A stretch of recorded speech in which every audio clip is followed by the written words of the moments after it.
¿no? De la Alianza Iberoamericana por Medicina de Estilo de Vida. Así que, Muy bien, muy buenas tardes con todos los presentes. Es un placer saludarlos desde Lima, Perú. Este es un evento internacional denominado para esta ocasión, Webinars ¿Qué se entiende por dieta saludable? Queremos saludar especialmente a todos los que nos están acompañando de los diversos países de Latinoamérica, España, Europa. Es un gusto realmente para nosotros compartir esta posibilidad. Voy a cerrar aquí esta ventana. Es un gusto que podamos contar en esta tarde con excelentes conferencistas que nos van a acompañar en este tema que es un pilar fundamental de la medicina del estilo de vida. Como ya bien mencionó el doctor Lu John Flores, este es el cuarto webinar que resulta de esa alianza estratégica, de esa colaboración que se viene desarrollando con el Instituto Español de Medicina del Estilo de Vida en colaboración, por supuesto, con la Asociación Latinoamericana de Medicina del Estilo de Vida, por supuesto, con la participación del Colegio Mexicano de Medicina del Estilo de Vida, la Sociedad Argentina de Medicina del Estilo de Vida, y de manera especial hago mención también a la Secretaría de Salud, ¿no es cierto?, que está participando, la Secretaría de Salud del Estado de Tamaulipas, y de nuestra parte, la Cátedra de Medicina del Estilo de Vida de la Universidad Ricardo Palma. Hoy vamos a disfrutar de manera conjunta de excelentes presentaciones y estamos juntos con el doctor José Luis Palma, que es coordinador en este webinar que hoy vamos a presentar.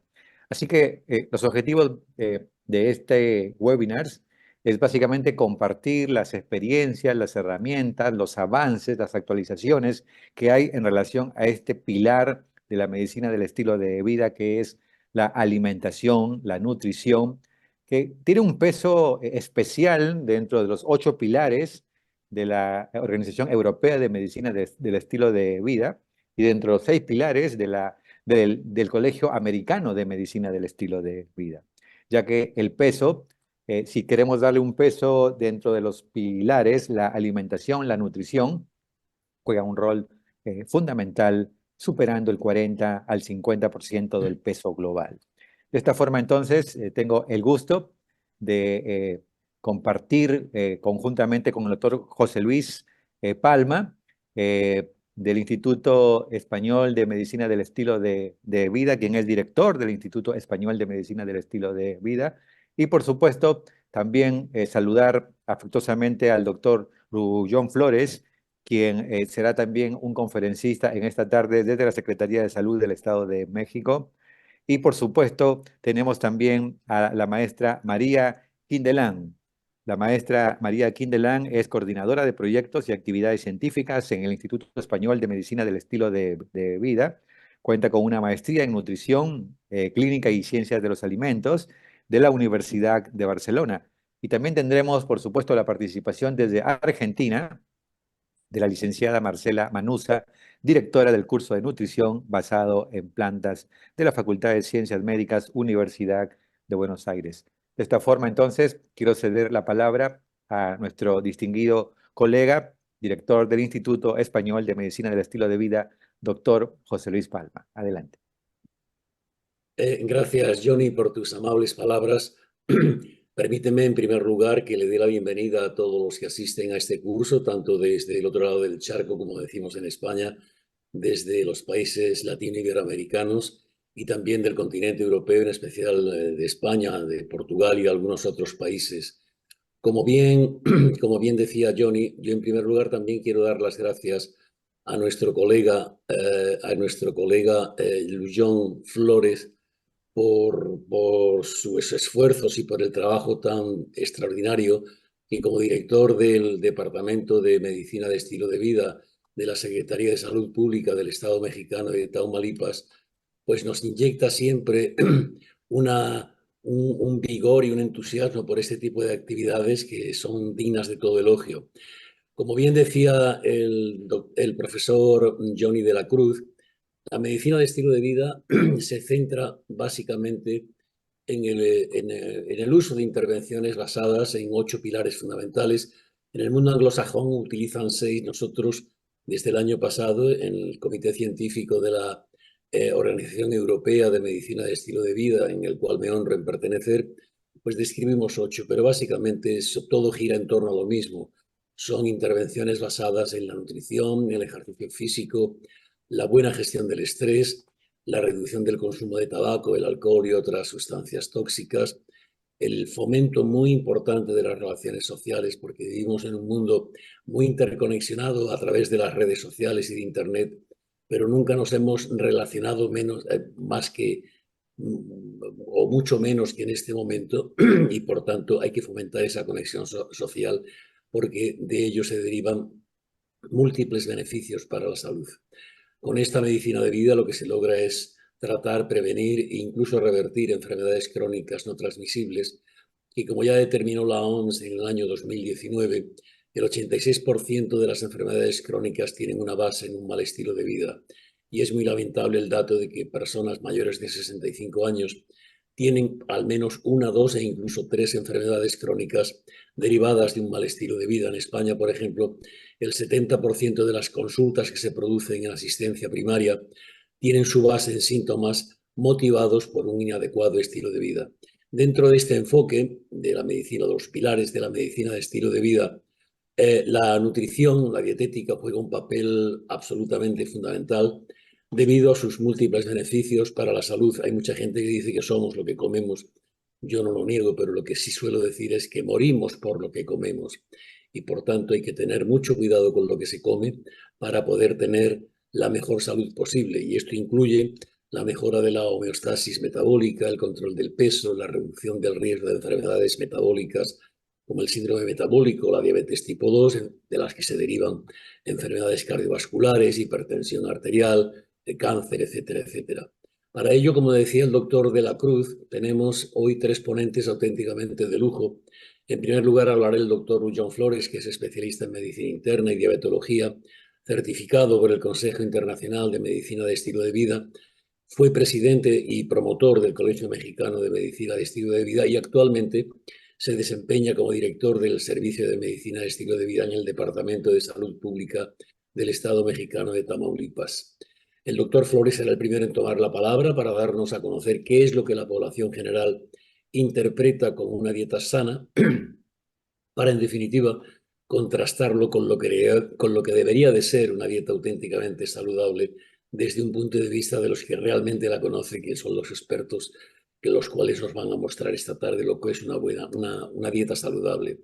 En segundo lugar, después del doctor Flores, hablará la profesora María Quindelán Cuellar, que es máster en Nutrición Clínica y Ciencia Avanzada de los Alimentos por la Universidad de Barcelona, España, y es responsable de las actividades científicas de nuestro Instituto Español de Medicina de Estilo de Vida.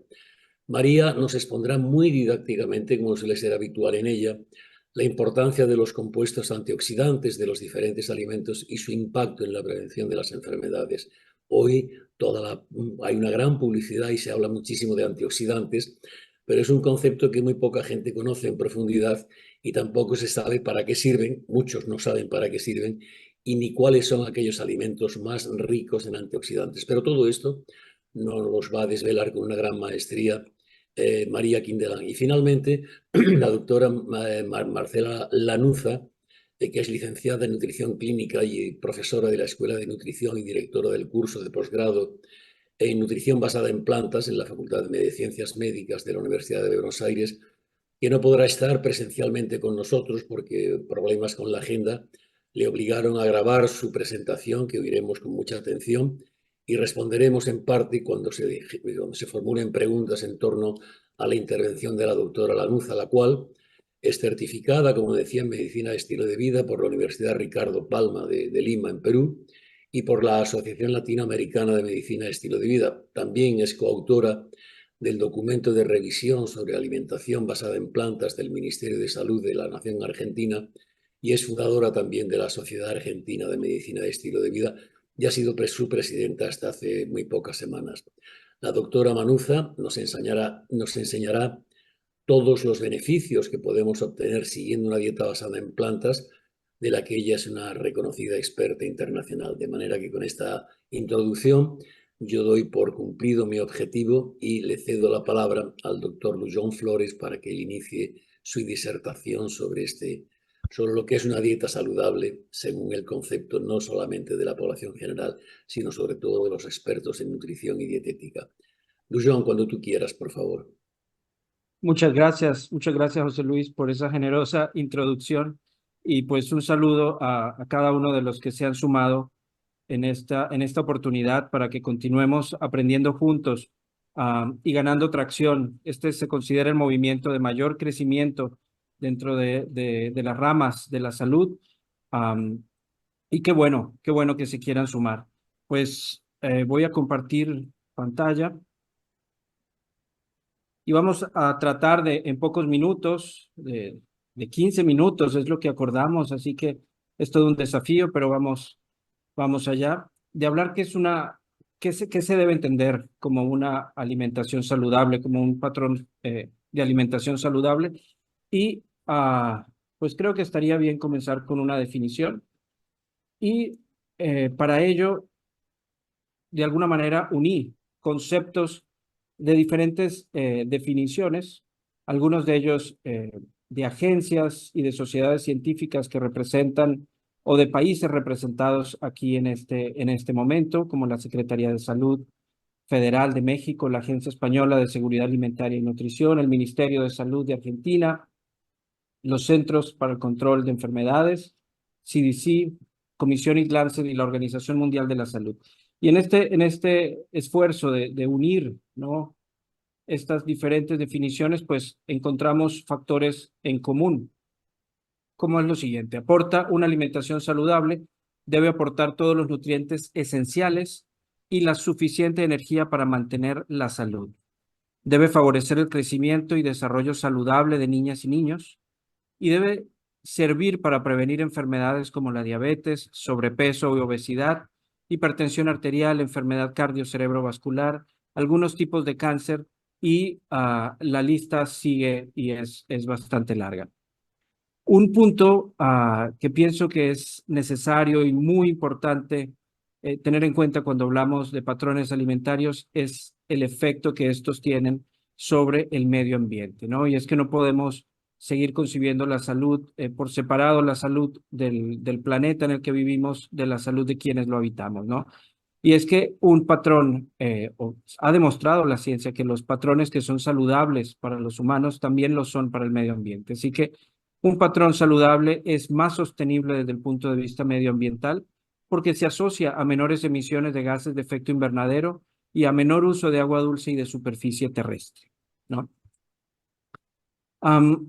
Y volviendo un poquito sobre lo que mencionaba Johnny hace unos minutos, se considera que la alimentación es el principal determinante individual de salud y esto se deriva de múltiples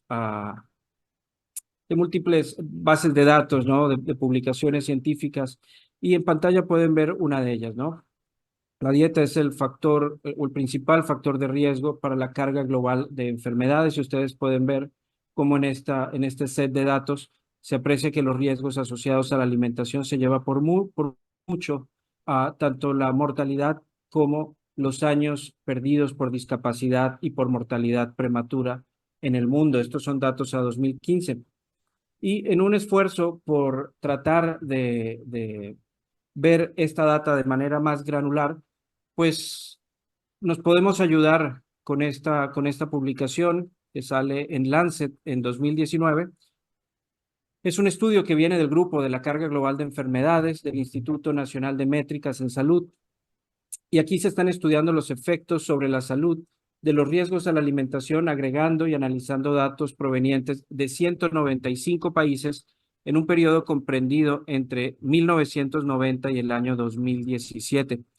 Y es bastante interesante, hay algunos, de hecho vamos a tener que obviar alguna de la información que se deriva de este estudio, solo vamos a ver algunos puntos, los más importantes. Y allí vemos que 11 millones de muertes, o sea, el 22% de la carga total de mortalidad del año 2017, es directamente atribuible a riesgos por una pobre alimentación.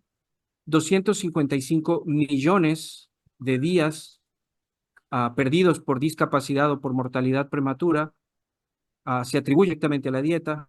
Esto equivale al 15% del total de DALYs.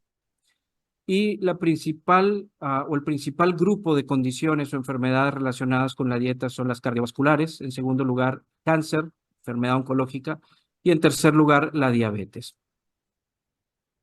Y analizando un poco más a profundidad y viendo qué aspectos de la nutrición son los que mayor carga generan en términos de morbimortalidad y discapacidad, vemos que en primer lugar aparecen dietas bajas en granos integrales, a continuación dietas altas en sodio, bajas en frutas, bajas en nueces y semillas, bajas en vegetales, bajas en ácidos grasos omega 3. En general, todo esto se hubiera podido resumir, ¿no? Hablando de patrones alimentarios bajos en fibra. Vemos también escaso consumo de ácidos grasos poliinsaturados, de legumbres, consumos elevados en azúcares añadidos, en grasas trans. Y si avanzamos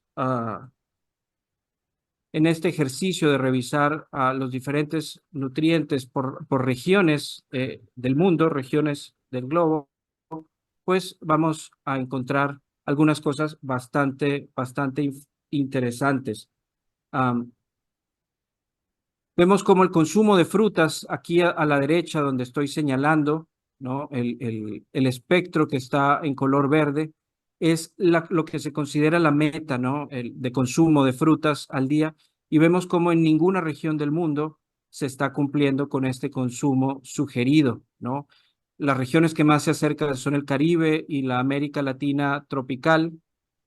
Sin embargo, todos estamos lejos en todas las regiones.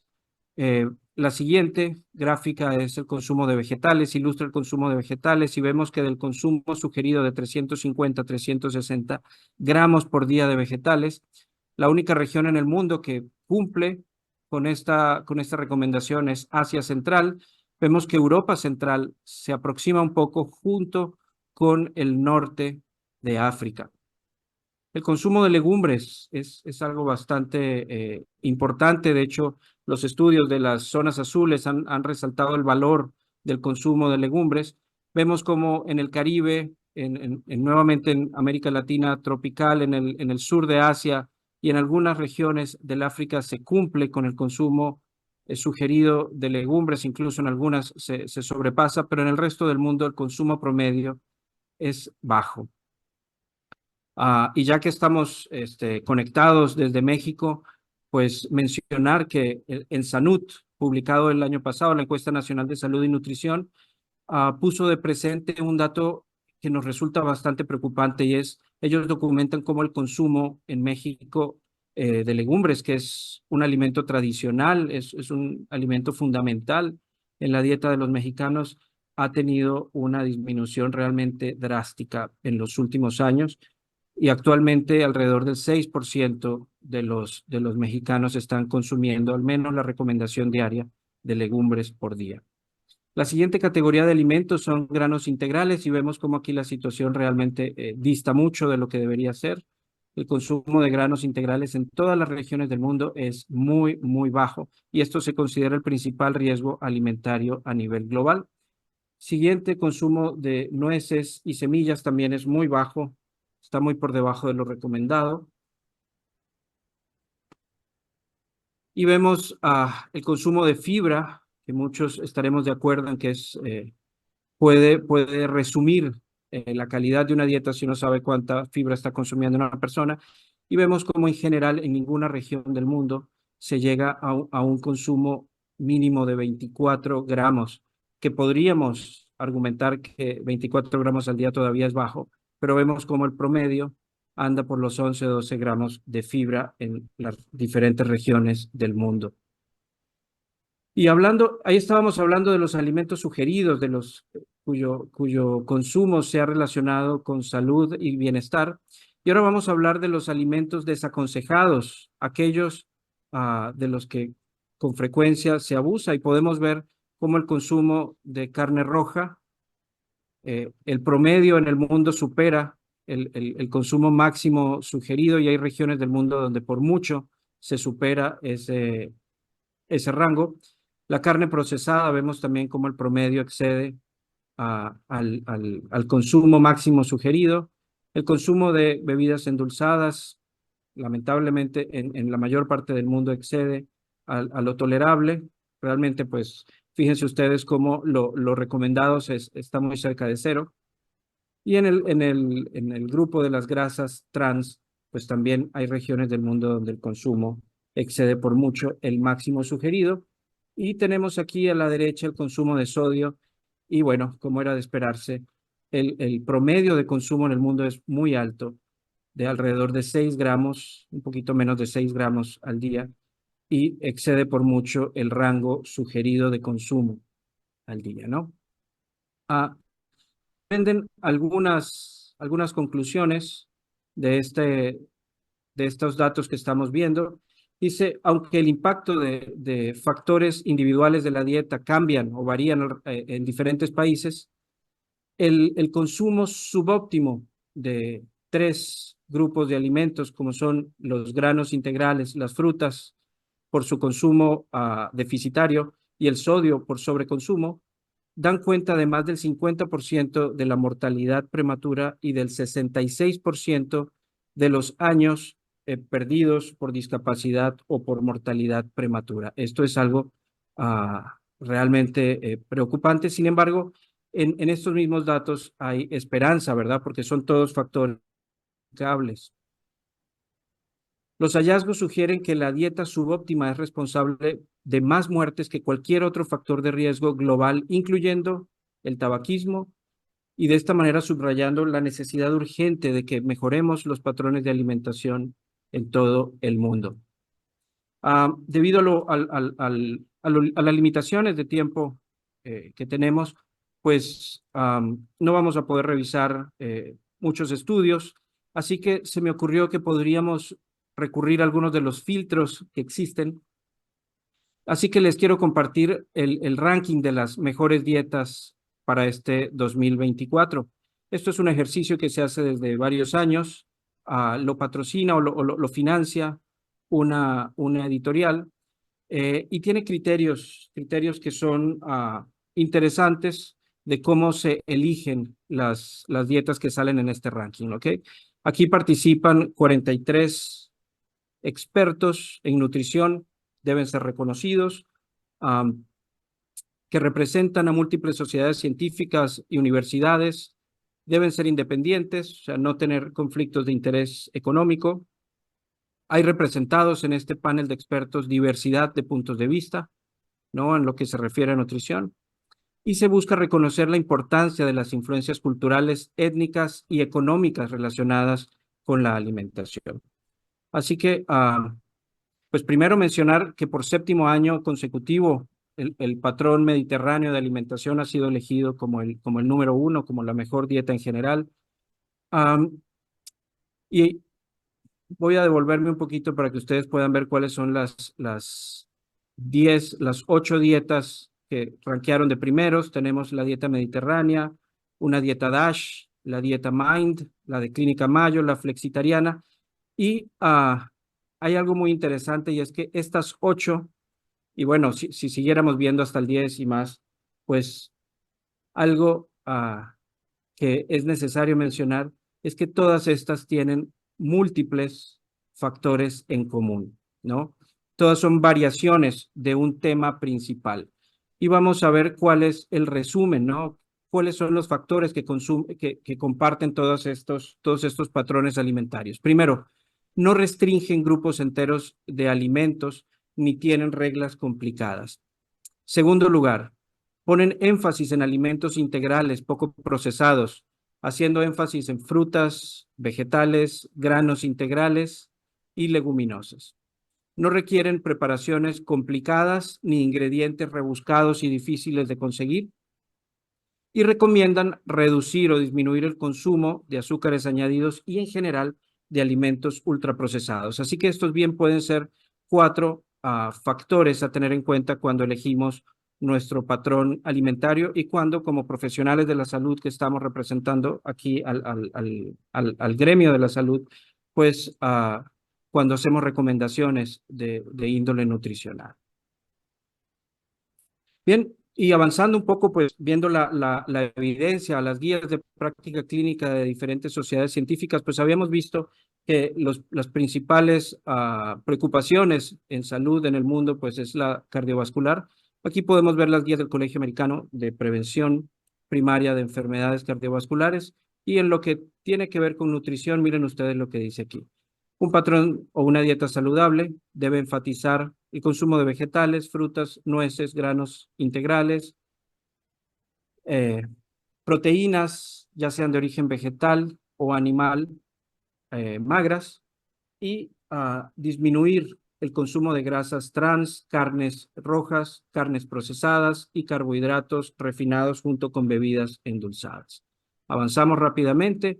Este es el consenso sobre nutrición para personas que viven con prediabetes o diabetes de la Asociación Americana contra la Diabetes. Y aquí podemos ver algunos datos interesantes, ¿no? La intervención médica nutricional ha demostrado en algunos estudios reducciones del orden de 2% en la hemoglobina glucosilada en diabetes tipo 2 y de 1.9% en diabetes tipo 1, siendo equiparable ese efecto al de múltiples medicamentos antidiabéticos, ¿no? Así que esto debemos tomarlo en serio como parte de la prescripción, es más, diríamos como base de la prescripción. ¿Y qué alimentos sugieren enfatizar? Bueno, pues aumentar el consumo de fibra, preferiblemente a través de alimentos, no de suplementos, sino más bien de alimentos, vegetales, leguminosas, frutas y granos integrales.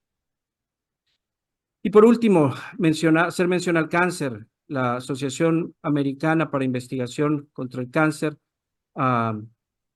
sugiere varias acciones, ¿no? Y dentro de este decálogo de acciones para disminuir la prevalencia, la incidencia del cáncer, vemos mantener un peso sano, limitar el consumo de carne roja y procesada, tener una alimentación rica en granos integrales, vegetales, frutas y leguminosas, limitar el consumo de alimentos, de comidas rápidas y otros alimentos procesados, limitar el consumo de alcohol, ¿ok?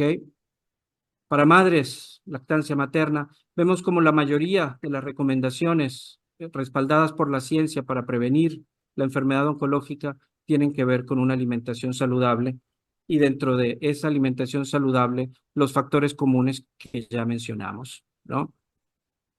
Y esto me pareció muy interesante, ¿no? Este mismo instituto desde hace un tiempo viene promoviendo la nutrición como parte del tratamiento de la enfermedad oncológica, ya no solamente como un factor preventivo, sino también como parte integral de la terapia en personas que viven con enfermedad oncológica.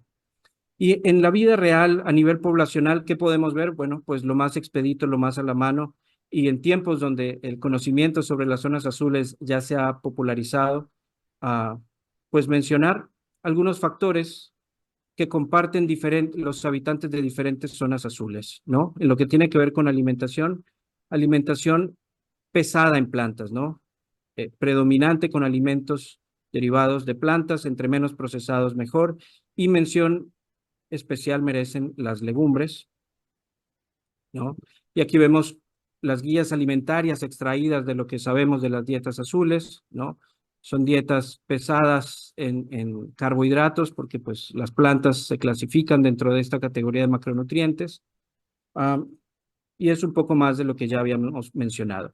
Y ya para dar paso a la siguiente ponencia, pues mencionar o hacer un poco de énfasis en lo que estaba mencionando al finalizar la definición de qué debe ser una alimentación saludable, pues, y es que en vista de la situación actual del medio ambiente no podemos seguir ignorando esta relación tan poderosa, ¿no?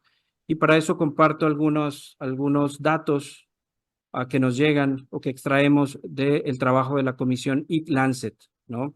Es una comisión conformada hace pocos años, en la que participan 37 comisarios expertos en diferentes áreas de la ciencia relacionadas con patrones alimentarios y con ciencia medioambiental, y nos dan algo de información, ¿no? Los alimentos son la palanca más potente para optimizar la salud humana y la sostenibilidad ambiental en la Tierra, ¿no? Sin embargo, las dietas poco saludables representan actualmente un mayor riesgo para la morbilidad y la mortalidad que la suma de las prácticas sexuales sin protección, el alcohol, las drogas y el tabaco. En estos momentos es el principal factor de riesgo contra la salud humana.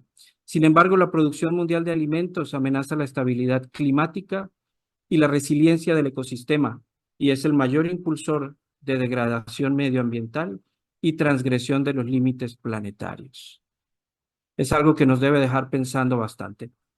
Esto es el plato que proponen, teniendo en mente la salud humana y la salud planetaria, y vemos que se enfatiza una vez más que ya nos había demostrado en los diferentes trabajos que hemos estado viendo.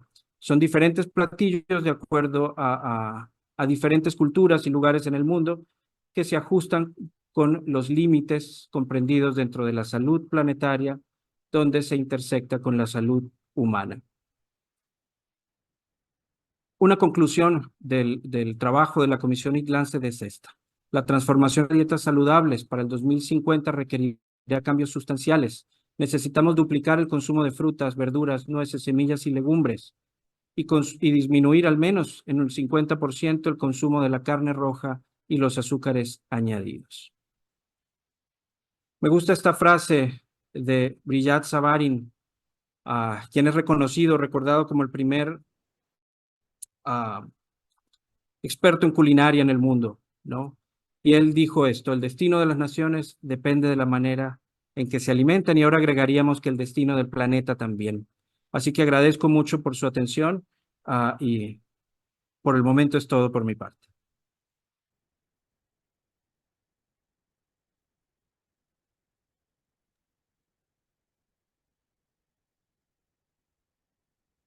Johnny, creo que es tu turno para presentar a María Tanquindelán.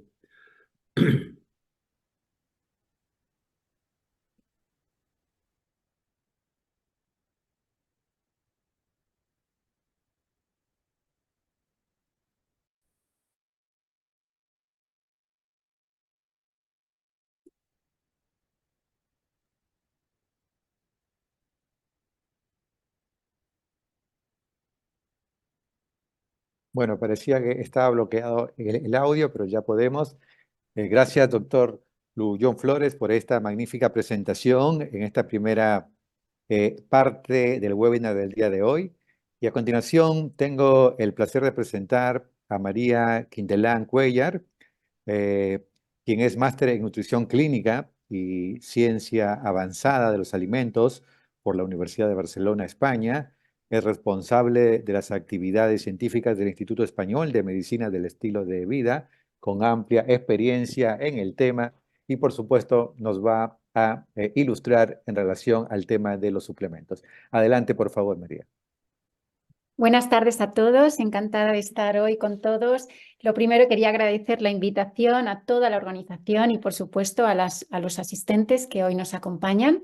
Y bueno, por no demorarme mucho más en el tiempo, voy a compartir pantalla para explicar la presentación que nos sigue sobre los antioxidantes. Un segundo, que la pongo en pantalla.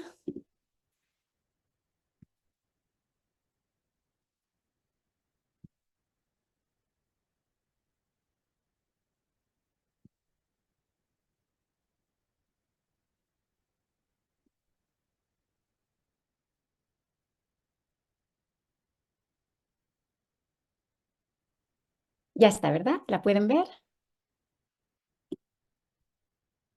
A ver.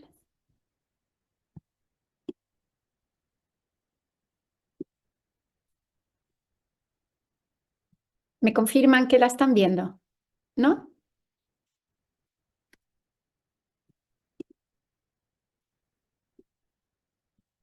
Vamos a ver.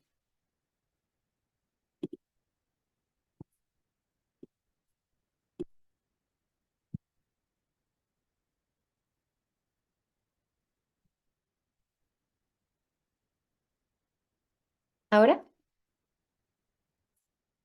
Sí, ¿verdad? Bien. Disculpen estos segundos.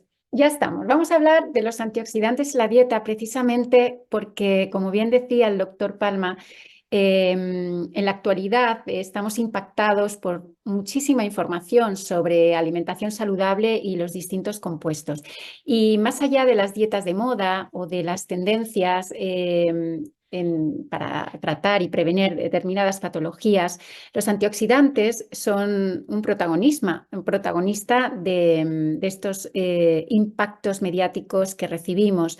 Es más, hay incluso mitos y ciertas declaraciones sobre el consumo también de suplementos de antioxidantes que me gustaría que hoy aclarásemos durante la presentación.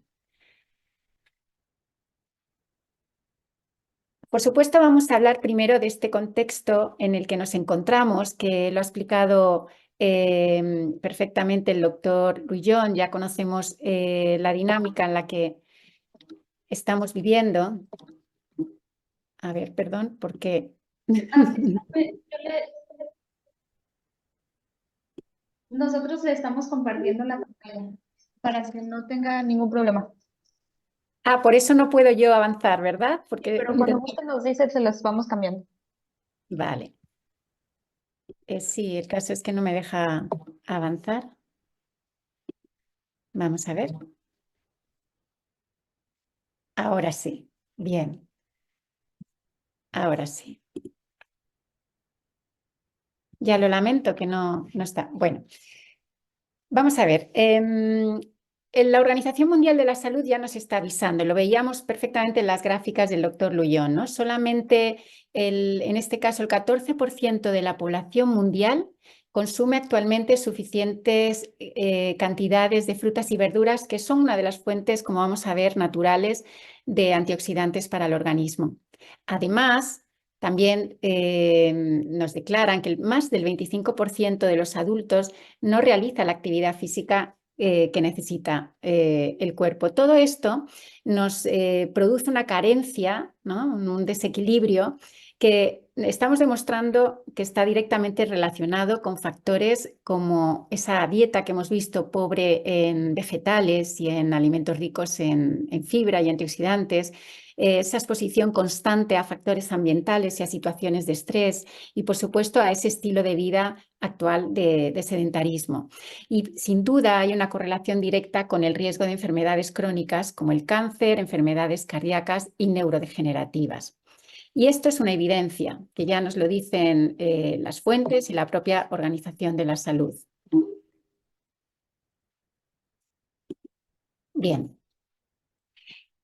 Sabemos que el oxígeno es esencial para la vida, pero también sabemos que su paso por las distintas células y los tejidos del organismo dan lugar a la formación de lo que llamamos unas especies reactivas de oxígeno, que son capaces de alterar la estructura de componentes del propio organismo, en especial de lípidos, de proteínas y de los ácidos nucleicos.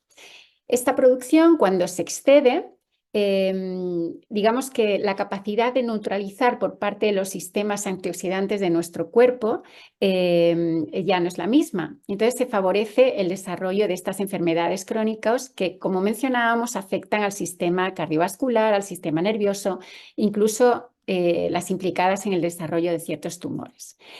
Por tanto, los radicales libres, para entender, ¿no?, ¿qué son? Hablamos mucho también del efecto de los radicales libres y cómo combatirlos. No dejan de ser una amenaza, pero son moléculas que tienen al menos un electrón que está desapareado en su capa externa y es lo que les hace muy reactivos. Por tanto, pueden causar daño a las células del cuerpo al reaccionar con otras moléculas, como es el caso del ADN o, como decía hace un momento, proteínas, provocando este mismo estrés oxidativo y contribuyendo al envejecimiento y al desarrollo de distintas enfermedades. Las especies reactivas de oxígeno, por tanto, son un tipo de radical libre y otras moléculas altamente reactivas que contienen oxígeno, como es el caso del superóxido, el peróxido de hidrógeno y el radical hidroxilo. Se forman de una manera natural en el cuerpo como parte del metabolismo celular, pero también pueden generarse en exceso por factores como la contaminación, la radiación y el estrés, que es lo que lleva realmente al daño celular y por tanto a este estrés oxidativo. Lo estamos viendo en este diagrama, ¿no?, que les presento, donde vemos cómo afecta directamente alteraciones del sistema inmunitario, de sistemas de transporte de proteínas, incluso, como decíamos, ácidos nucleicos y ácidos grasos poliinsaturados en el momento que empieza a alterar la membrana celular. Esto es importante entenderlo porque es una amenaza a la que nuestro organismo está constantemente expuesto y es de ahí donde empezamos a entender la necesidad de poder combatirlos con antioxidantes. Estos efectos, como decía hace un momento, producen una serie de daños, ¿no? El propio estrés oxidativo, lo estamos viendo, contribuye además a un envejecimiento más rápido. Hay mutaciones en el ADN, ¿no? Y por tanto esto nos lleva a poder padecer un mayor riesgo de cáncer o de otras enfermedades genéticas. También están demostradas las alteraciones que tiene en la vista con enfermedades como catarata, degeneración macular o glaucoma. Por supuesto, los radicales libres promueven una mayor inflamación de los órganos del cuerpo y las enfermedades crónicas que hemos mencionado, además de neurodegenerativas como el caso del Alzheimer.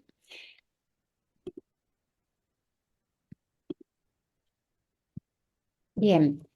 ¿Cuántos tipos de antioxidantes existen? No, cuando hablamos de antioxidantes, ¿de qué estamos hablando realmente? Hablamos de vegetales, de frutas, de verduras, pero los podríamos agrupar en distintos segmentos para que podamos entenderlos bien. Por supuesto, se habla mucho de las vitaminas. Hablamos de vitaminas como es el caso de la vitamina C, el ácido ascórbico presente en frutas cítricas, fresas, kiwi, sobre todo todas aquellas que tienen pigmentos de muchos colores, ¿no?, y que nos permiten además el transporte de los nutrientes y en este caso un fortalecimiento del sistema inmunológico.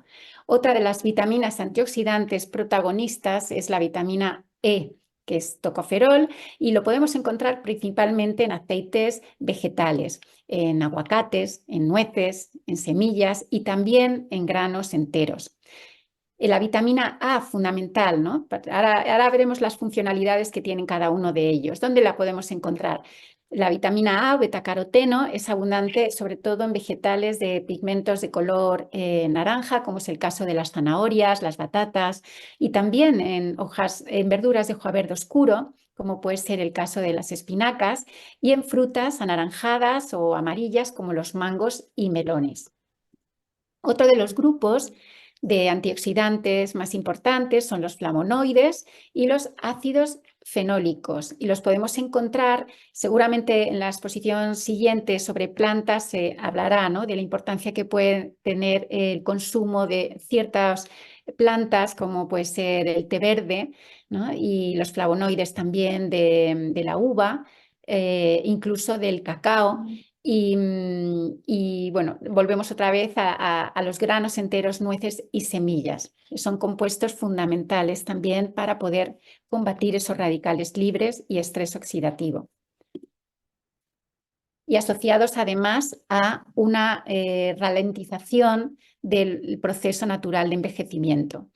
Otro de los grupos importantes de antioxidantes serían los minerales fundamentales también para combatir radicales libres. Es el caso del selenio, presente en las nueces de Brasil, por ejemplo, en pescados, especialmente pescados azules, mariscos y carnes en general. El zinc, también sintetizado y producido por nuestro propio cuerpo, pero lo encontramos en carne, mariscos, nueces, semillas y productos lácteos. Y otros grupos de antioxidantes, como es el caso de ciertas enzimas, que lo que están es reforzando las reacciones químicas en el organismo. El caso de la coenzima Q10, que se encuentra en la carne, el pescado y alimentos vegetales, como es el caso de nueces o aceite de soja biológica y de calidad. Glutatión, que también lo podemos encontrar en carnes y pescados, además de frutas y verduras, y luteína y zeaxantina, que también están presentes sobre todo en el reino vegetal. Una vez que ya entendemos cómo agruparlos y dónde podemos encontrar fuentes de antioxidantes naturales, vamos a repasar aquellos mitos más comunes en la población en general, ¿no? Precisamente por el desconocimiento que hay de la funcionalidad de dichos nutrientes. Se suele decir que todos son iguales. Cuando se habla de antioxidantes es difícil distinguir y lo acabamos de ver, ¿no? Hemos visto que unos son vitaminas, otros tienen una naturaleza más transportadora, otros son minerales. Cada uno tiene una naturaleza y sobre todo una función específica en el organismo, porque hay ciertas vitaminas que promueven la absorción de minerales o además permiten la síntesis de ácidos grasos. Es decir, dependiendo de la funcionalidad de la naturaleza, va a tener una funcionalidad diferente y por tanto no podemos decir que todos los antioxidantes sean iguales. También hay una tendencia global para creer que cuantos más se consuman, mejor, pero como todo en la vida, ¿no? Todo en exceso puede ser perjudicial por muy bueno que sea. Entonces las dosis son importantes. Porque si no también conlleva a un riesgo para la salud, porque alteramos el proceso de los sistemas naturales del cuerpo. De ahí incidimos una vez más en la importancia que tiene una dieta equilibrada y, por supuesto, asesorada previamente y personalizada. Otro de los grandes mitos es, bueno, si no tengo una dieta lo suficientemente completa porque no tengo tiempo de pensar en vegetales o cocinarlos, recurro a la suplementación, ¿no? Y esto tiene grandes riesgos también para la salud, especialmente cuando se autoprescriben. Está demostrada la biodisponibilidad, ¿no? De los antioxidantes que se consumen de productos frescos y por supuesto hay una eficacia mucho mayor en su absorción más allá de lo que son los suplementos. Los suplementos están indicados en ciertos desajustes y carencias y por supuesto cuando el profesional de la salud ve la necesidad de poderlo indicar, pueden ayudar en un momento determinado, pero debemos acostumbrar al cuerpo también a hacer sus propias funciones y a poder obtener y sintetizar lo que necesita de la alimentación, que es su principal fuente energética. Esto es importantísimo. Otro de los mitos es los alimentos muchas veces ultraprocesados o que compramos en la industria reclaman llamadas como bueno, pues, ricos en fibra, bajos en grasa o con muchos antioxidantes, ¿no? Ojo también con esta lectura de los productos envasados, porque a veces es verdad que están enriquecidos con alguna vitamina o incluso minerales, pero tienen también un aporte muy alto de azúcares o de grasas trans y es por eso que la lectura también de los productos envasados que compramos es muy importante, ¿no? Por eso hacemos esta llamada de atención. Por supuesto, una vez prescrito e indicada la dosis adecuada, tenemos que ser conscientes de qué más nos condiciona a la hora de hacer un buen uso de los antioxidantes y de aprovecharlos, ¿no? En el momento de consumirlos. Como hemos visto hace un momento en los mitos y en las verdades, la cantidad es importante. Hay que saber ajustar la dosis para no incurrir en riesgos para el organismo. De ahí la importancia de un buen asesoramiento médico. La forma, repasamos una vez más, puede ser suplementada cuando está prescrita, pero siempre va a ser preferible obtenerlos a través de alimentos naturales. Y, por supuesto, las interacciones con otros nutrientes condicionan la efectividad de su consumo. Como hemos visto hace un momento, por ejemplo, la vitamina C puede mejorar la absorción de un mineral como el hierro no hemo, pero también puede reducir la absorción de zinc. Por eso el conjunto de la pauta alimenticia o del hábito del paciente, de la persona, es un factor muy condicionante para saber si ese tratamiento con antioxidantes o ese enriquecimiento de la dieta está siendo efectiva. ¿Qué más nos condiciona? el estado de salud en general de la persona. Por supuesto, si, no es lo mismo partir de una deficiencia nutricional o condiciones médicas específicas de la persona, que es lo que nos va a determinar esa dosis y esa naturaleza de los antioxidantes. La edad, bueno, pues su condición física en general, sus hábitos, todo esto nos va a condicionar. El estilo de vida, ¿no? Si es una persona que fuma, la exposición constante a un estrés mental y emocional, la contaminación y, por supuesto, la actividad física que afecta a la producción de radicales libres y, por tanto, una persona que tiene una actividad intensa seguramente necesite un aporte superior de antioxidantes en la dieta. Y esa capacidad antioxidante total, ¿no? Para neutralizar los radicales libres y mantener el equilibrio entre el consumo y la exposición a radicales. Esto va a ir variando, como decía, entre individuos debido a factores genéticos, a la edad y a numerosos factores ambientales.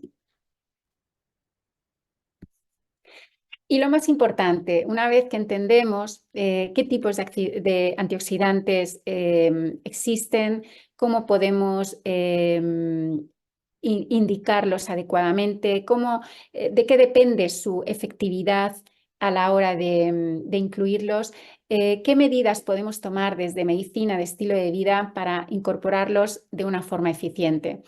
Pues, y sobre todo para asegurarnos ese enriquecimiento en la dieta, ¿no? Sin duda lo veíamos con el doctor Lullón, la importancia de incluir variedad de frutas y verduras, ¿no? Granos integrales, semillas, en este caso dietas también, porque nos aseguramos ese aporte natural de las vitaminas, minerales y otros compuestos que necesitamos para protegernos del estrés oxidativo. Optar siempre por grasas saludables, ácidos grasos esenciales a través de la alimentación, que hemos visto que podemos encontrar en pescados, nueces, en aguacates, en el aceite de oliva. Y sin duda, pues no solo combatiremos estrés oxidativo, sino además ayudamos al organismo a reducir el proceso de inflamación. Limitar el consumo de alimentos procesados es una medida importante también a considerar, porque muchas veces no es tanto lo que tengo que tomar, sino lo que tengo que dejar de tomar si quiero contribuir a una mejoría en cuanto a absorción o, como hemos visto, efectividad de ciertos procesos, ¿no? Alimentos procesados, altos en azúcares, los que veíamos en la gráfica anterior, de la ponencia anterior, que estaban señalados y que no contribuyen a esta incorporación eficiente. ¿Qué más podemos hacer? Por supuesto, mantener un peso saludable. Ya sabemos que el sobrepeso aumenta el riesgo de enfermedades crónicas, como es el caso de la diabetes tipo 2, las enfermedades cardíacas y, por supuesto, ciertos tipos de cáncer. El ejercicio de actividad física regular, la baja exposición, ¿no? A polución ambiental, a consumo de alcohol, de tabaco y también a las radiaciones tecnológicas, ¿no? Algo muy habitual en los tiempos de hoy, en los que nos vemos expuestos a la luz azul o incluso a ir al contrario de lo que sería la concordancia con ritmos biológicos, que es lo que altera la calidad también de un descanso reparador. Y, por supuesto, controlar niveles de estrés físico. No dejamos de repasar una vez más lo que son los pilares fundamentales de la medicina de estilo de vida, que no solo vemos que contribuye a la prevención de muchas enfermedades en su conjunto, sino que incluso son determinantes para poder incorporar compuestos tan importantes como es el caso de los antioxidantes. Y aquí, bueno, pues dejo la reflexión también sobre cómo podemos desde cada uno, ¿no? Hacer este proceso hasta como profesionales de la salud, cómo podemos indicarlo de una manera que sea fácil, ¿no? Y que sea entendible y que podamos contribuir entre todos a la mejoría de la salud de la población en general. Muchas gracias a todos por la atención. Pues muchísimas gracias, María, por esta brillante intervención que has tenido. Si algo quedaba confuso en torno a lo que es un antioxidante y cuáles son sus beneficios que comporta para la salud en general y para prevenir enfermedades tan graves como la diabetes tipo 2, el cáncer o las enfermedades cardiovasculares. Con tu intervención todo esto ha quedado, por lo menos para mí, bastante claro. Volveremos sobre esta brillante exposición que has hecho después de escuchar a la doctora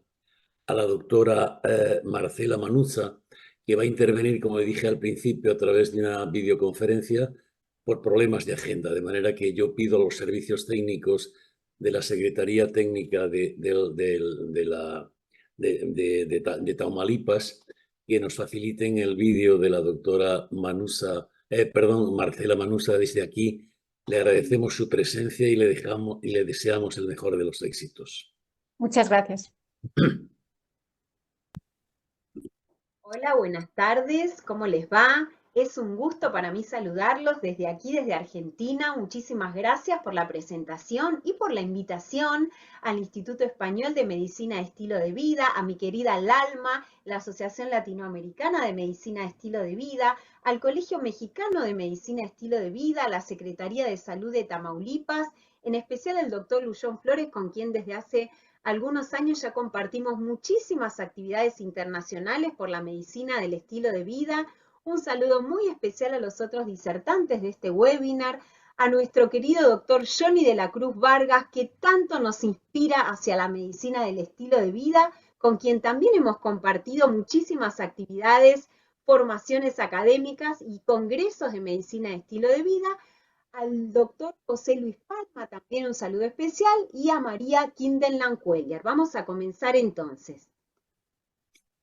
Y estos son los contenidos que vamos a abordar. Primero, quiero hacer un recordatorio de lo que es realmente una alimentación basada en plantas y qué no es una alimentación basada en plantas, cuáles son los beneficios, la evidencia para el impacto favorable en la salud, cuáles son las limitaciones y los desafíos profesionales.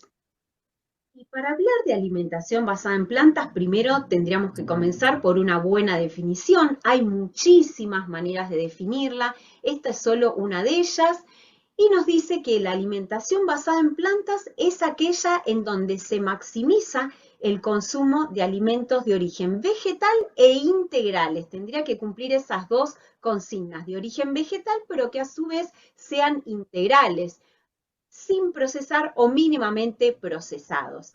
Ahora, ¿qué minimiza este patrón alimentario? El consumo de alimentos de origen animal y también de los procesados y ultraprocesados, ya sean de origen vegetal o animal. Está compuesto por abundancia de vegetales, de frutas frescas, legumbres, cereales integrales, frutas secas, semillas y también de hierbas y especias. Lo importante es que no existe un solo patrón alimentario de alimentación basada en plantas. Para algunos autores, alimentación basada en plantas va a significar comer abundante cantidad de alimentos de origen vegetal, pero no exclusivamente, porque pueden estar de acuerdo o no en incluir pequeñas cantidades y en baja frecuencia de consumo de productos de origen animal, mientras que otros van a definirla como una alimentación 100% de origen vegetal e integral. ¿Qué no es una alimentación basada en plantas integrales? Esto que tenemos por acá, son productos alimenticios ultraprocesados, es decir, no A4, de acuerdo a la clasificación de la OPS, según la naturaleza, el grado de procesamiento y la finalidad de ese procesamiento. Todos son de origen vegetal, pero no aplican a la definición de una alimentación basada en plantas integrales.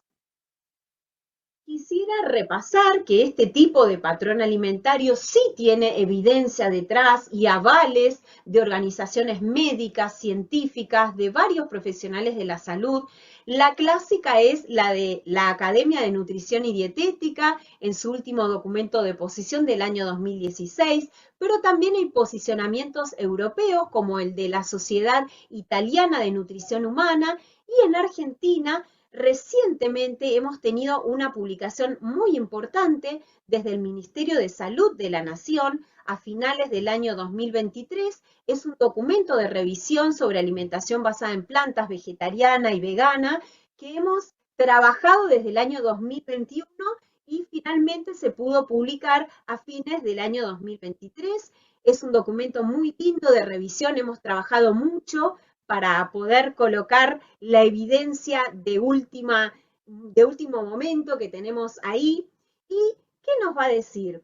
En definitiva, todos estos documentos van a coincidir en que una alimentación basada en plantas bien planificada, como debería estarlo cualquier patrón alimentario, no solo el basado en plantas, es saludable, nutricionalmente adecuada y hasta puede proveer beneficios para la prevención y el tratamiento de las enfermedades no transmisibles de la actualidad. También recordemos que son aplicables a todas las etapas del ciclo de la vida y que son sustentables porque utilizan menos recursos naturales y producen muchos menos daños ambientales. Ahí tienen solo algunas de las instituciones que han sacado sus documentos de posición o sus avales hacia este patrón alimentario. Si bien en la década de los 60, los 70, todos los artículos científicos, o por lo menos en su mayoría, solo apuntaban a marcar el riesgo de deficiencia de estos patrones alimentarios, eso fue cambiando con el tiempo y en el presente cada vez tenemos más evidencia acerca del beneficio de este patrón alimentario, especialmente sobre ciertas enfermedades no transmisibles. Entonces, si ustedes hacen una simple búsqueda en cualquier buscador científico, PubMed, por ejemplo, van a encontrar, si colocan palabras claves como plant-based diet y, bueno, y salud, ¿no? Ahí van a encontrar artículos que se refieren a beneficios cardiometabólicos, al tratamiento del exceso de peso, al abordaje de la diabetes mellitus tipo 2, bueno, a enfermedades no transmisibles de la actualidad. Hay hasta artículos que mencionan el poder que podría tener sobre la remisión de la diabetes mellitus tipo 2. Así que esta es la evidencia con lo que se van a encontrar en el presente. Una alimentación basada en plantas bien planificada no debería presentar carencias nutricionales ni riesgo para la salud. Incluso demostraron beneficios en la prevención y el tratamiento de las enfermedades no transmisibles más prevalentes de la actualidad. Entonces, no se trata de evidencia leve. Hay buena calidad en el nivel de evidencia. Por ejemplo, hay ensayos clínicos, aleatorizados, hay metaanálisis y hasta hay revisiones en paraguas, es decir, revisiones de las revisiones. Bueno, fíjense, por ejemplo, buen impacto en la enfermedad cardiovascular. Se ha demostrado con la alimentación basada en plantas una reducción del colesterol LDL de hasta 40 miligramos por decilitro. Y esto podría eliminar, por ejemplo, la mayor parte de la carga de colesterol LDL adquirida en la infancia, la adolescencia. Y esto es una estrategia ideal de prevención cardiovascular desde edades muy tempranas. Así que miren qué importante que es. Bueno, se observa un mejor perfil cardiometabólico de las personas que realizan alimentación basada en plantas. Hay asociación con reducción del riesgo de la incidencia de mortalidad por cardiopatía isquémica, por ejemplo. Hay reducción del riesgo de hipertensión arterial. Hay reducción del riesgo de diabetes mellitus tipo 2 y para quienes ya la tienen se ha demostrado un mejor control glucémico también. Hay reducción de la incidencia para cáncer general, mejor abordaje del tratamiento del exceso de peso con menor riesgo de obesidad y hay reducción de la mortalidad por todas las causas. Así que beneficios hay demostrados y con buena calidad de la evidencia. En esta gráfica de una revisión en paraguas, lo que podemos observar son los resultados en salud asociados a las alimentaciones basadas en plantas. Lo que los autores concluyen es que una alimentación basada en plantas, ellos incluyeron una definición amplia, dietas ovo-lacto-vegetarianas, veganas, flexitarianas, bueno, se relacionaron con un riesgo más bajo de cardiopatía isquémica, incidencia general del cáncer, diabetes mellitus tipo 2, obesidad, dislipemia e hipertensión, que son los rectángulos que pueden ver en verde. Pero esta revisión también nos muestra las limitaciones de la alimentación basada en plantas, porque ese color marrón rosado nos da los estudios que observaron resultados negativos para alimentación basada en plantas, como puede ser bajos niveles de vitamina B12 y altos niveles de homocisteína. Esto es fácilmente solucionable y evitable con una adecuada suplementación con vitamina B12. Suben los niveles de B12, bajan los de homocisteína, que sí es un factor de riesgo cardiovascular cuando está elevada. También dio resultado negativo para ferritina, esa reserva de hierro, y para el estatus del zinc. Bueno, ambos son evitables con una ingesta suficiente de estos minerales, pero también recordarle a las personas que necesitan aplicar técnicas correctas para disminuir antinutrientes que pueden afectar realmente la biodisponibilidad del hierro y del zinc, como algo tan sencillo como el remojo de las legumbres y de los cereales integrales, la fermentación, la cocción, la germinación también. Bueno, al menos aplicar 2 técnicas de esas, que puede ser el remojo y la cocción. También esta revisión en paraguas dio resultado negativo en la densidad mineral ósea, pero eso también es evitable si atendemos la salud ósea. ¿Qué nos tenemos que asegurar? Consumir suficiente cantidad de calcio, de magnesio, tener un óptimo estatus de vitamina D, pero también de B12, porque una homocisteína elevada se asocia con mala salud ósea. Limitar el consumo de cafeína y de sodio por la hipercalciuria que pueden generar, y por supuesto realizar actividad física de fuerza. Todo esto es posible y estos resultados negativos podrían ser evitables. En esta gráfica de la misma revisión en paraguas, lo que se puede observar es una descripción general de las vías fisiopatológicas principales conocidas y las postuladas por los autores, que vinculan a las dietas de origen animal repletas de productos animales con grupos de enfermedades inmunometabólicas y riesgo cardiovascular. Lo que se observa es que dietas vegetarianas podrían prevenir la modulación del microbioma intestinal a un fenotipo proinflamatorio, lo que puede ser un factor para la inflamación sistémica de bajo grado y la disfunción metabólica. Entonces, estas alimentaciones repletas de productos de origen animal estarían contribuyendo a la aterosclerosis en parte a través del metabolismo de la carnitina y de la colina de la dieta, formando trimetilamina y óxido de trimetilamina, o bien conocido como TIMAO, ¿no? Y su asociación con la aterosclerosis. Por otro lado, este trabajo nos muestra cómo los componentes de los alimentos tienen un impacto, les diría, clave en la microbiota intestinal, influyen en su composición, en cuanto a riqueza y a diversidad, ¿no? Por un lado, una ingesta elevada de lo que serían proteínas de origen animal, grasas saturadas, azúcar y sodio podrían estimular el crecimiento de bacterias patógenas en detrimento de las bacterias beneficiosas. Y esto da lugar a posibles alteraciones de esa barrera intestinal. Pero por otro lado, el consumo de polisacáridos complejos y proteínas vegetales nos podría ayudar, porque podría estar asociado con un aumento en la cantidad de bacterias beneficiosas, estimulando, por ejemplo, la producción de ácidos grasos de cadena corta. Además, los omega 3, los polifenoles y los micronutrientes parecen tener un potencial de conferir beneficios para la salud mediante la modulación de este microbioma intestinal.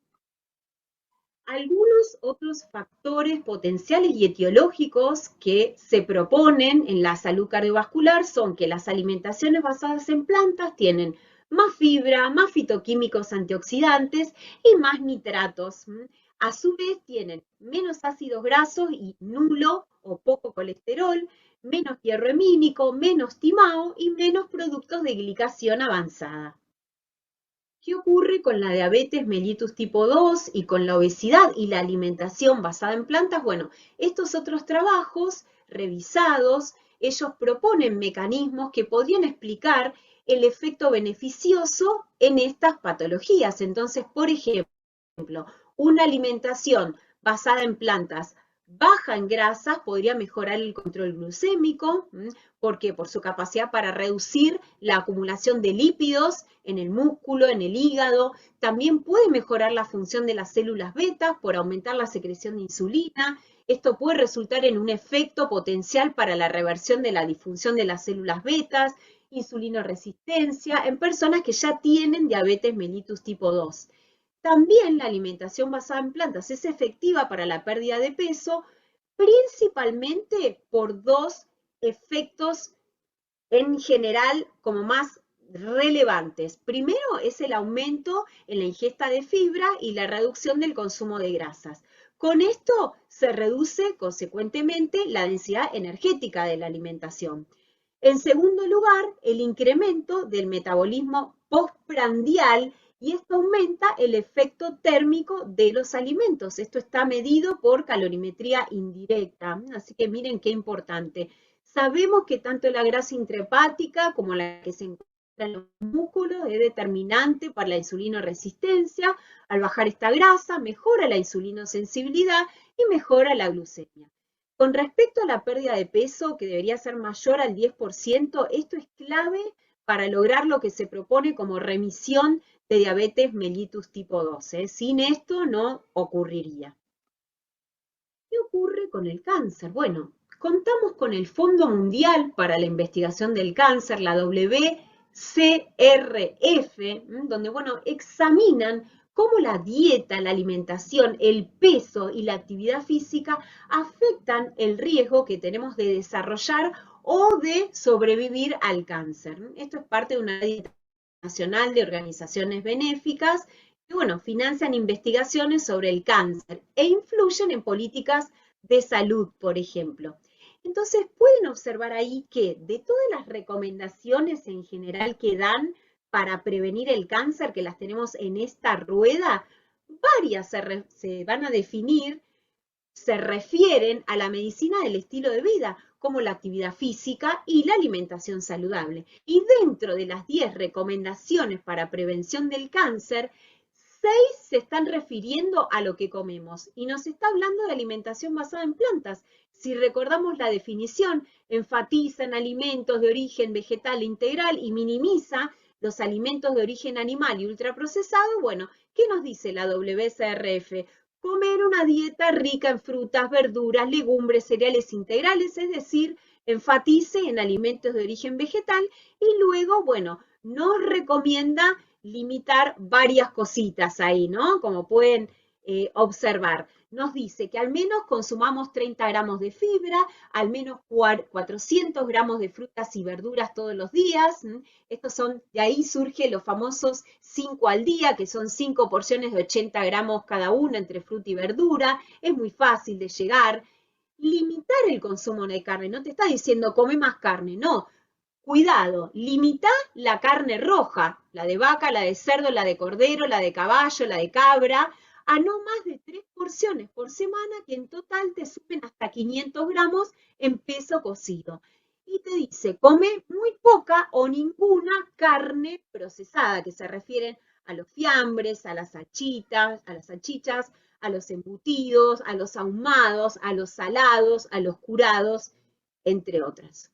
Ellos resaltan que hay evidencia contundente que asocia, el consumo de cereales integrales como factor protector contra el cáncer, y la fibra dietética, ¿no? Que por supuesto están solamente en productos de origen vegetal.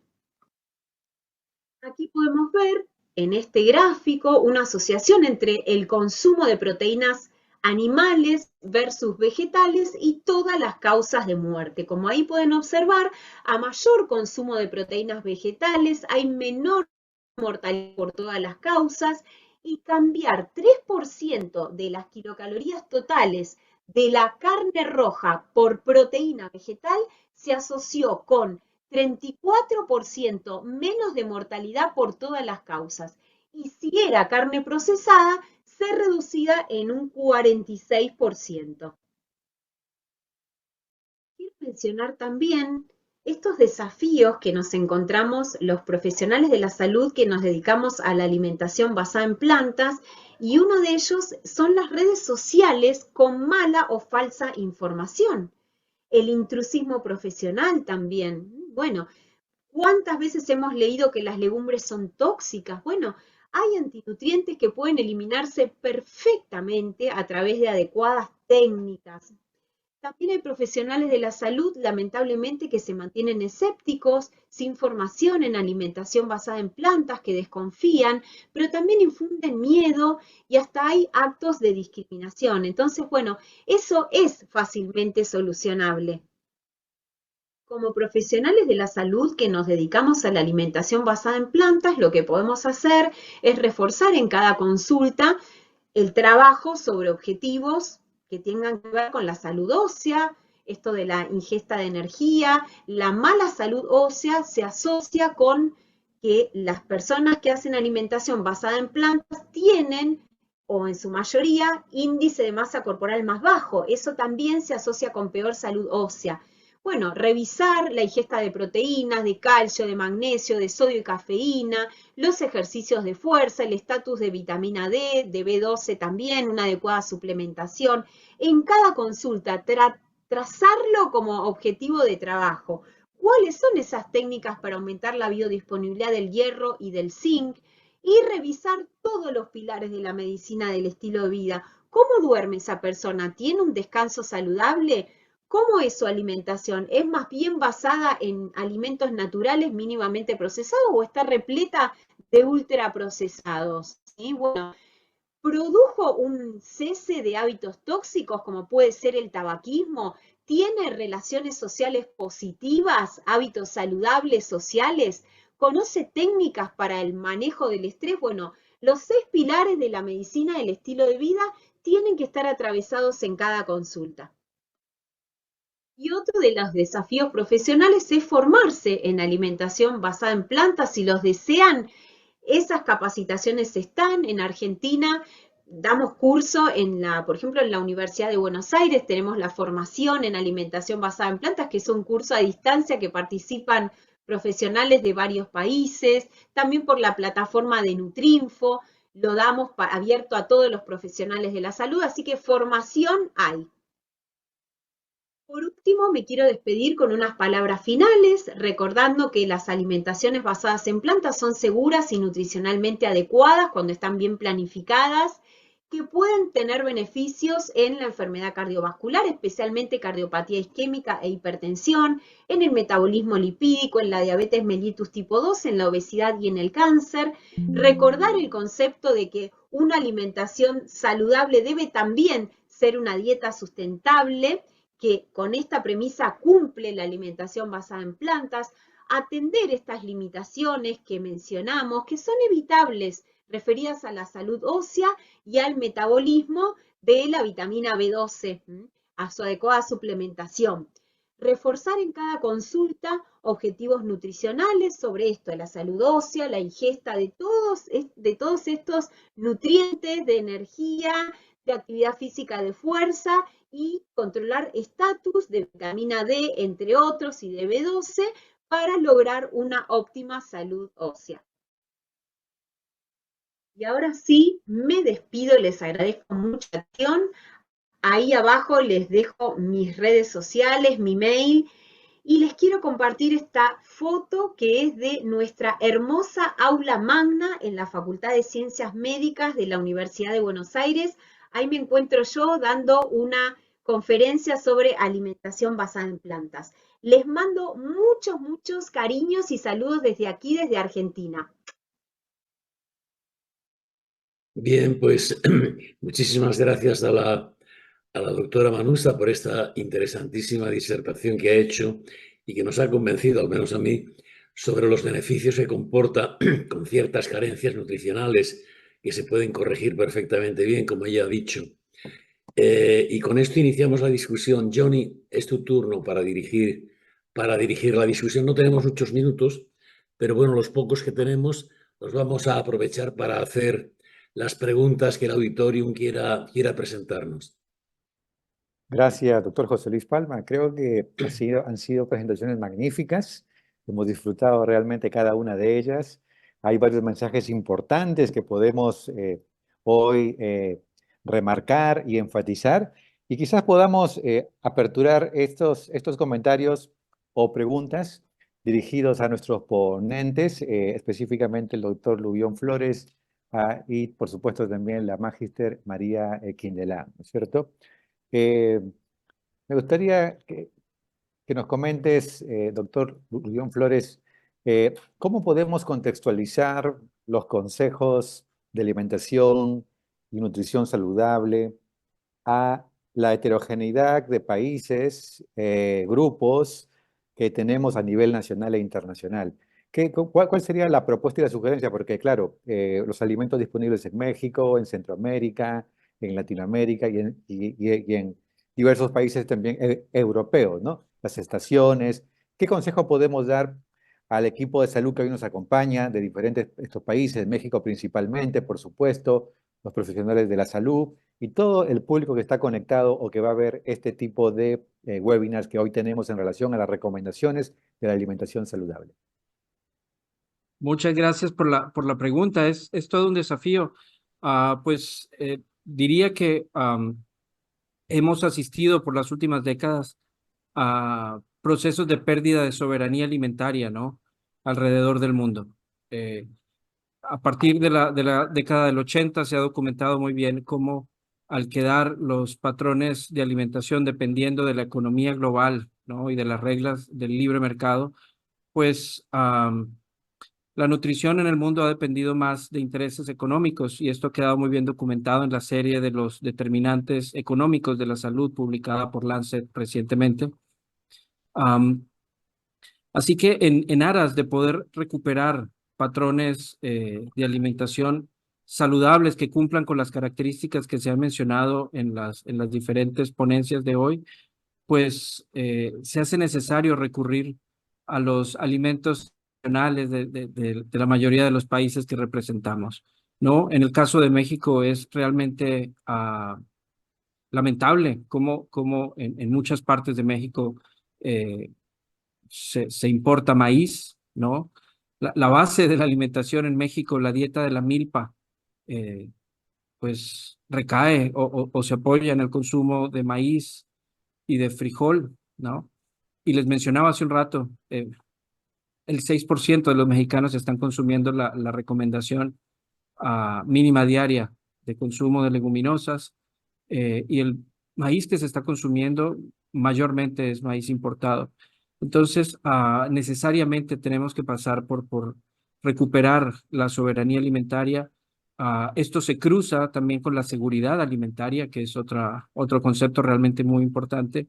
Ah, Se ha mencionado el efecto sobre el medio ambiente de los alimentos de temporada y de cercanías no es menor, ¿no? Entonces, para que podamos experimentar y observar mejorías tanto en indicadores de salud eh, humana como planetaria, pues tenemos que recurrir a estos alimentos de temporada y de cercanía, ¿no? Volver a patrones más tradicionales de alimentación. No sé si con eso respondo o me acerco a responder la pregunta.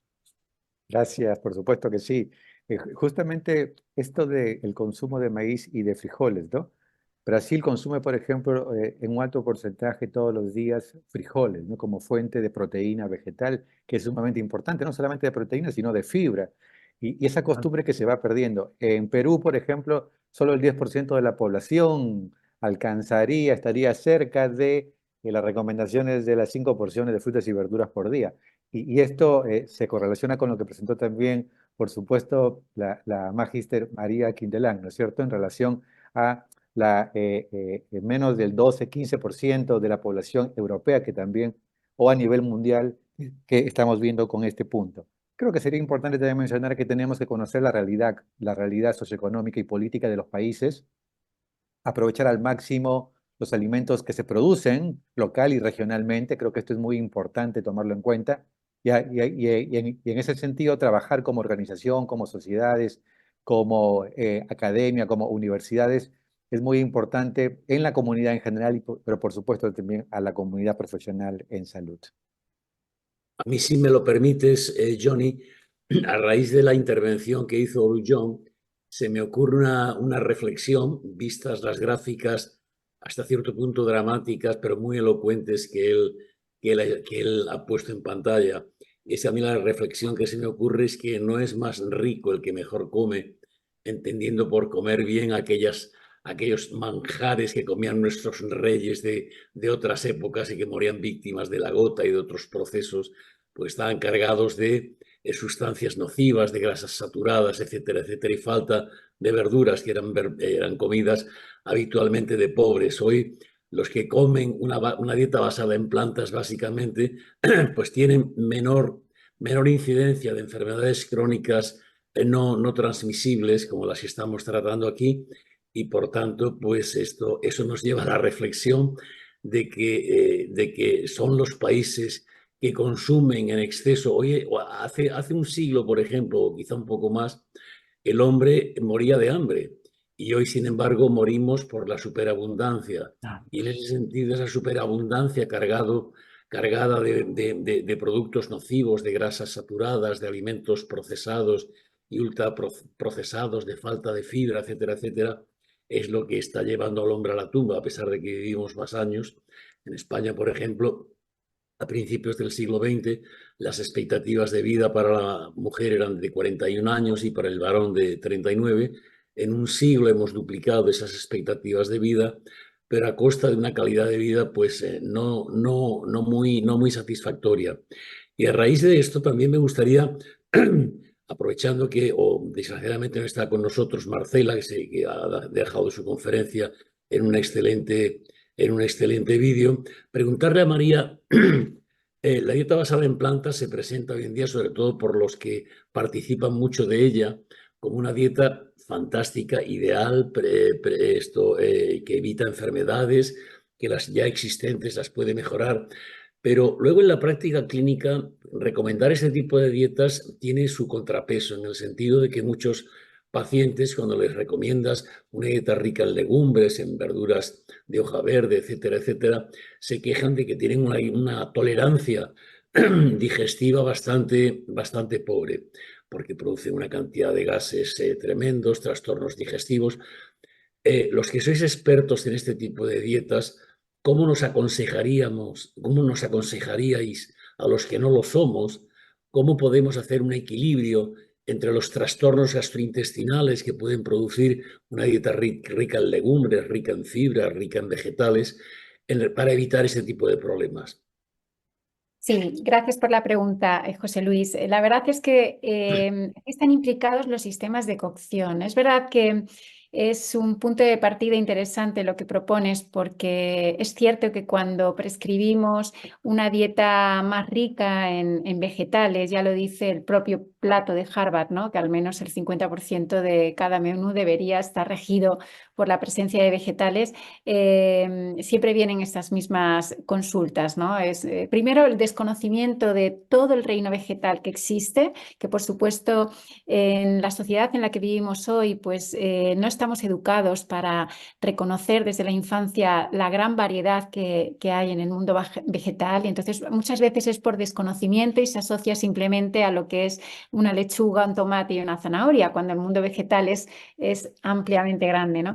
Y luego también porque no hay un hábito de manipulación y tratamiento. Es decir, los sistemas de cocción están directamente correlacionados también con una buena digestibilidad, especialmente cuando se trata de vegetales como las del grupo de las crucíferas, que suelen ser a las que más se les achacan estos trastornos digestivos, ¿no?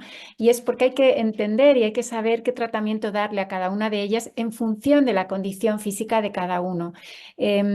Como hablábamos antes también del impacto que tienen las redes sociales y los medios de comunicación cuando hablan de las dietas, démonos cuenta de que hay veces que se contradicen unas de otras, pero siempre tienen en común, ¿no? Más allá de que si más proteína, menos granos, etcétera, tienen en común que los vegetales son importantes.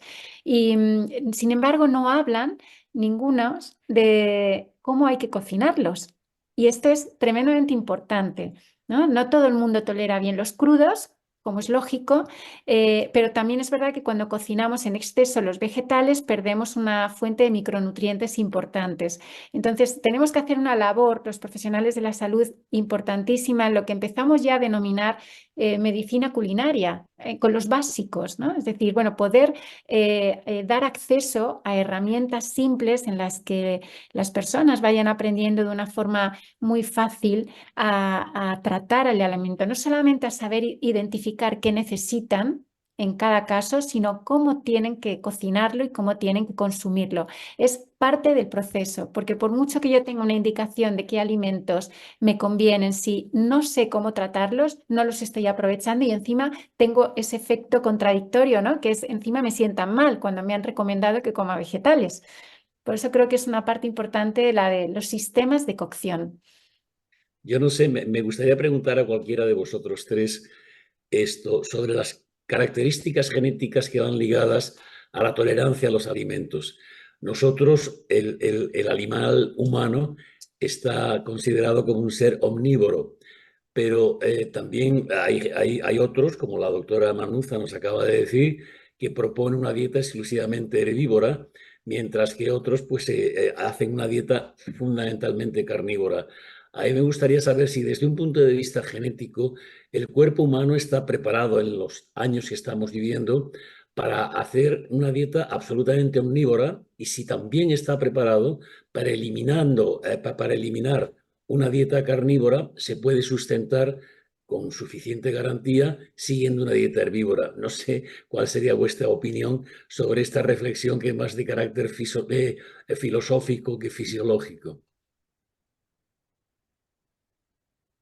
María, ¿empiezas tú o Sí, le dejamos la palabra a ¿vale? Johnny o a, Sí. o a- o a- o Bueno, a- o a Luis? somos seres omnívoros por naturaleza y la explicación yo creo que la hemos dado hoy, ¿no? El cuerpo humano necesita representación de todos los nutrientes. Por supuesto que es viable, y lo estamos viendo en estos tiempos, una dieta completamente vegetariana y vegana, pero en estos casos hay que saber hacerla bien y poderla atender con todos los aportes necesarios de fuentes vegetales. Y también es uno de los grandes riesgos que tiene el llevar una dieta vegetariana no bien asesorada o guiada, ¿no? El ser humano se adapta a todo. Tenemos la capacidad de adaptarnos a todo.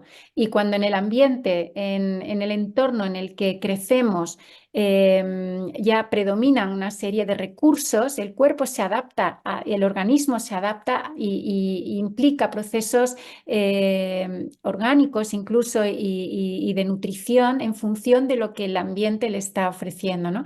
Esto es curioso porque ahora que no hay fronteras y podemos obtener alimentos de cualquier parte del mundo, en cualquier estación, porque antes se comía de temporada, ahora da igual, ahora ya podemos comer,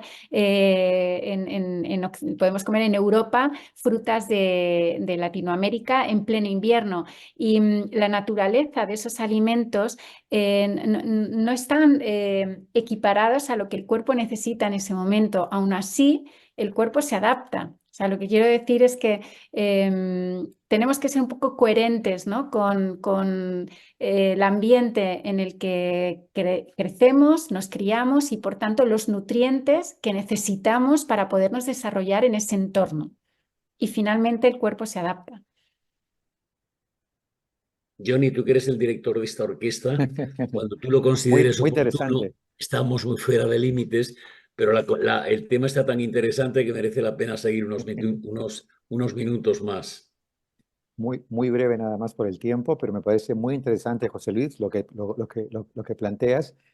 Creo que hay algunas verdades importantes, ¿no? El tema de longevidad, el tema de salud está directamente vinculado con la dieta y los patrones alimentarios de las poblaciones y de las sociedades. E incluso podemos afirmar que el desarrollo social, económico de una población, de un país, está vinculado directamente con la alimentación y los patrones alimentarios de esa población. Finalmente, decir que existe claramente el concepto que mencionó el doctor Lubillón, que es que a lo que apuntamos es a reducir morbimortalidad y sobre todo mortalidad prematura, ¿no? Que ese es el objetivo. La alimentación tiene un efecto a mediano y largo plazo. evidentemente visible. Por lo que tenemos que decir que, como ya he mencionado, el 50% de la muerte y mortalidad está relacionada con la alimentación y el 66% de los DALI, ¿no? De los años perdidos con discapacidad o con mortalidad. Un aspecto interesante es que el microbioma intestinal está regulado directamente con el patrón alimenticio. Pareciera ser que los patrones alimenticios son los principales determinantes del patrón del microbioma. Y lo que estamos viendo como una de las conclusiones de estas presentaciones es que los alimentos de primera fuente, de primera mano, de origen vegetal, tendrían algunas ventajas sobre los alimentos de segunda mano, ¿no? Que los animales se comen a las plantas y nosotros comemos a los animales finalmente. Entonces, quizás la ventaja más interesante es que la interacción genética con el medio ambiente y sobre todo con los alimentos influye en la expresión justamente y el nexo o el puente son los hábitos o el estilo de vida, en este caso la alimentación. El peso de la evidencia de todas las sociedades científicas mencionadas, AJA, ADA, American Cancer Society, ASCO, la Agencia Internacional de Investigación en el Cáncer, todas recomiendan y resaltan los potenciales beneficios. Pero hay que mencionar también de que un determinado patrón de dieta no significa un tipo de alimento en particular, sino que estamos hablando de un conjunto balanceado, equilibrado de nutrientes, macro y micronutrientes que deben ser atractivos, agradables, y hoy sabemos que son preventivos y con un efecto terapéutico para prevenir las enfermedades crónicas no transmisibles. ¿Algún comentario, Lujan? Bueno, resaltar lo que mencionaba María sobre la adaptabilidad, ¿verdad? Lamentablemente asistimos a una guerra entre tribus extremas, ¿no? Que se encuentran en ambos extremos. Aquellos que consideran que la calidad de la dieta depende de excluir alimentos de origen animal y otros que opinan lo contrario, ¿no? Que la calidad de la dieta depende de excluir a las grasas, ¿ok? No, unos excluyen carbohidratos y otros excluyen grasas y alimentos de origen animal. Y la calidad de la dieta está definida por lo que se come, ¿no? No por aquello que no se come. Entonces, el énfasis está muy claro. Debe situarse en aumentar el consumo de estos alimentos que pudimos ver, aquellos que definen nuestra salud, aquellos que realmente actúan como determinantes de un alimento que de manera global estamos consumiendo muy por debajo del requerimiento, ¿no? Y creo que nunca nos vamos a equivocar si ponemos el énfasis en aumentar el consumo de frutas, verduras, legumbres, nueces y semillas y granos integrales, por supuesto, ¿no? Ya y creo que eso está bastante bien demostrado. Hay múltiples estudios cabeza a cabeza entre patrones vegetarianos, veganos y mediterráneos, en el que el patrón mediterráneo vence a los demás por el apego. Aparentemente para la mayoría de las personas es mucho más fácil apegarse a un patrón saludable, que es basado en plantas, pero que no es restrictivo en términos de de que contempla el consumo de alimentos de origen animal, pero de una manera bastante reducida, ¿no? Ah, Hay múltiples métricas que han demostrado que a muchas personas se les hace más fácil apegarse a eso que a un patrón más restrictivo, ¿no? Por eso en algunos trabajos se ha querido comparar la dieta mediterránea con la flexitariana, ¿no? Pero realmente estamos hablando de pequeños detalles que pueden diferenciar a una flexitariana de una mediterránea, de una pescetariana. Ah, Creo que el énfasis finalmente lo debemos poner en aumentar en general el consumo de fibra, ¿no? Porque ese consumo de fibra es el principal determinante del 20% de variabilidad, que es lo que puede variar la microbiota entre una persona y otra. Quiero decir, el 80% de la composición de la microbiota depende de nuestros genes, ¿no? De factores que no podemos modificar a voluntad. Pero ese 20% es muy importante, el 20% restante, y ese sí depende principalmente, de manera no exclusiva, pero sí principalmente de la alimentación, como mencionaba el doctor Sí, yo creo hoy en día los expertos tienden a hablar más de estilo de vida mediterráneo que de la propia dieta mediterránea, en donde hay ciertos puntos de confusión y bueno, contrasta con otro tipo de dietas. En España tenemos la dieta atlántica, que es la que proponen en Galicia, que prácticamente es mediterránea, pero con un incremento en el consumo de pescado y mariscos. De todas maneras, hoy el mundo, en esta aldea global en la que vivimos, está todo tan interrelacionado y al mismo tiempo tan contaminado que están apareciendo artículos que son un poco decepcionantes porque, por ejemplo, en las famosas zonas azules que promueve Michel Poulain, que fue el promotor de estas, junto con Gianni Pes, el médico sardo, que fueron los que promovieron los estilos de vida y los que investigaron por qué en ciertas regiones del planeta, como en Cerdeña, como en Loma Linda, en California, como en la península de Nicoya, en Nicaragua, la gente vivía más. Y hoy en día, quizá por la contaminación y por el exceso de comunicación en esta aldea global en la que vivimos, pues resulta que en estos momentos el índice de mayor obesidad en Japón resulta que está produciéndose en Okinawa y que en Loma Linda, en California, que era regida por los adventistas del séptimo día y eran muy estrictos en el consumo de su dieta y la longevidad era tremenda, pues hoy en día en Loma Linda, en California, tienen el mayor número de restaurantes McDonald's y de el pollo frito a la Kentucky que en el resto de Estados Unidos. Por tanto, hay que ser muy respetuoso y sobre todo tener conciencia de que ese patrimonio, ese legado que nos dejaron nuestros ancestros, hay que procurar conservarlo, porque si no podíamos caer en errores tremendos.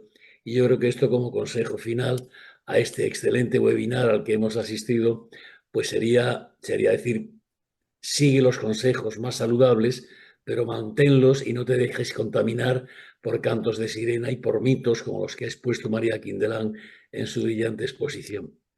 No sé si Johnny querrá añadir algo más o él se encargará de cerrar este webinar en el cual yo personalmente he aprendido y he disfrutado muchísimo. Gracias, José Luis. Yo me sumo a lo que tú has mencionado. Adherimos completamente. En primer lugar, queremos reiterar nuestro agradecimiento y reconocimiento a los presentadores del día de hoy. Han sido excelentes y magníficas presentaciones en las que hemos disfrutado y hemos recordado y hemos aprendido conceptos muy importantes. Es también de resaltar algunos puntos que considero que son clave. Número uno, que lo mencionó Lu Yon en su introducción, ¿no? Que debemos hacer énfasis en alimentos integrales y reducir o eliminar los procesados y los ultraprocesados. Número dos es que las dietas deben ser contextualizadas a cada región y país y en general las dietas saludables no requieren ingredientes complicados y por supuesto que la dieta sea balanceada, equilibrada con macro, micronutrientes y para eso hay que tener cerca el equipo profesional de salud, médico, nutricionista, etcétera, dietistas y por supuesto lo que ya sabemos claramente que es reducir el consumo de azúcares y alimentos procesados, ¿no? La presentación de antioxidantes ha sido magnífica. Yo realmente quiero resaltar una frase de la Magíster María en su presentación, que dice, ojo con los alimentos procesados que contienen antioxidantes agregados. Esto es muy importante, ¿eh? Porque la publicidad y el marketing nos vende un montón de cosas todos los días. Ojo porque pueden llevar añadidos componentes no saludables. Por eso es que no hablamos de un tipo de alimento, ¿no? Sino hablamos de la combinación y la resultante de lo que significa el patrón alimenticio. Y bueno, finalmente, algunas de los beneficios, de las bondades y de las ventajas de una alimentación, lo que se llama el plant-based diet o alimentación basado en plantas, que lógicamente tiene sus potencialidades y sus limitaciones que hay que controlar, conocer y, por supuesto, evitar y prevenir. De mi parte, gracias, doctor Lullón, por esta magnífica organización, a todo el equipo que está detrás de cámaras también, por supuesto, y a los colegas que nos han acompañado en esta tarde. Muchísimas gracias a todos. Muchas gracias. Gracias, Ha buenas sido un tardes. placer. Gracias. Chao. Chao. Gracias. Gracias.